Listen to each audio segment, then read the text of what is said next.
Hello, this is Zachary Brown again, and this is my follow-up introduction speech. And I chose option number 2, which was choose a lesson out of the 45 lessons written by the 45-year-old woman who was diagnosed with breast cancer.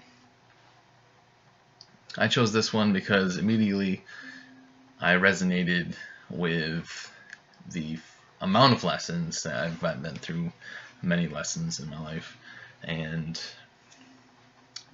I even have a friend who has breast cancer, so it all just led me to choose that one, and it just felt like the best one to choose. There's a lesson written down by that 45-year-old woman who looks as though she's 90 and was diagnosed with breast cancer.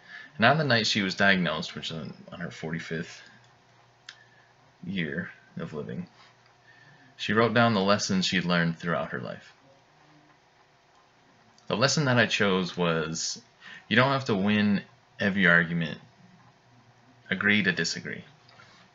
I chose that one because at a certain point, it was around age 15 or 16 to where if I didn't learn that lesson, it turned it into like a sort of like a point of survival. Like there was so much disagreement in my life, so much like that shouldn't be the way it is, this should be the way it is, and it created a lot of resentment, and that caused a stunt in like comfort and growth, which is vital to like someone who is 16, 17 years old going through growing pains, and they need to focus and get their life on track to grow into an adult. And I really learned this when I started to disagree with my dad. I started to get my own sort of functioning internal mechanisms, and when I grew into that, I realized that people say things and you disagree with them, and it's a function of human existence. It's how the wheel turns. Like someone says something, they disagree, they say why they disagree, they either agree or they disagree. With this lesson, it was such a cool thing to learn because my dad can't really handle disagreements. So I learned this strategy to just indirectly agree to disagree. It was like I didn't have to tell him that I disagreed. I just agreed, and I didn't want to take it any further. And I noticed that when I did that, it didn't really matter in the end. He lived his life, I lived mine. We didn't butt heads, we parted ways, and it was that. I'm not going to open a can of worms just to win. I'm not going to do that with a coworker. I'm not going to do that with the boss. Certainly, I can disagree with him. I can tell him that I'm going to disagree. However, I'm not going to try to win. It's not about winning. It's about getting my point out there, and if we can coexist, that's a win for me.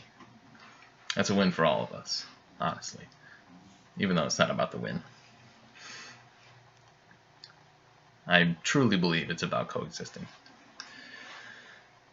We aren't going to agree on everything with everyone, so I believe that it's a healthy lesson to learn.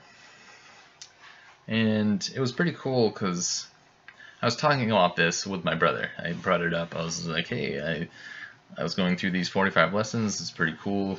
We have a friend of a friend who their mom has breast cancer, and we have dinner with her every now and then, and she's survived stage 4. And that was another reason why I chose this lesson. And he brought up how about 2 years ago I didn't like someone, and my brother knew that I didn't like him, and even though that I had immense distaste for him, I still helped him. I disagreed with everything that he said. I disagreed with the way he carried himself. I disagreed. However, I agreed to disagree, and I felt fine in his presence. There wasn't an eggshell to walk around, there wasn't an elephant in the room. I just got through, and it was fine. There was no puzzle. It was great. I didn't have to be his friend. However, I remained myself in his presence. And there was a time where he needed my help, and I helped him. And after I helped him, we did the thing. I helped him, move a lot of furniture from his house to a house across the street, and it was a big deal. Didn't ask for anything, didn't ask for money, didn't ask for a beer. It's good to go. And I dragged my brother into it. I was like, "Hey, can you help this guy out?" And my brother was just like, "Don't you not like him?" Like, I was just like, "So what? Help him out.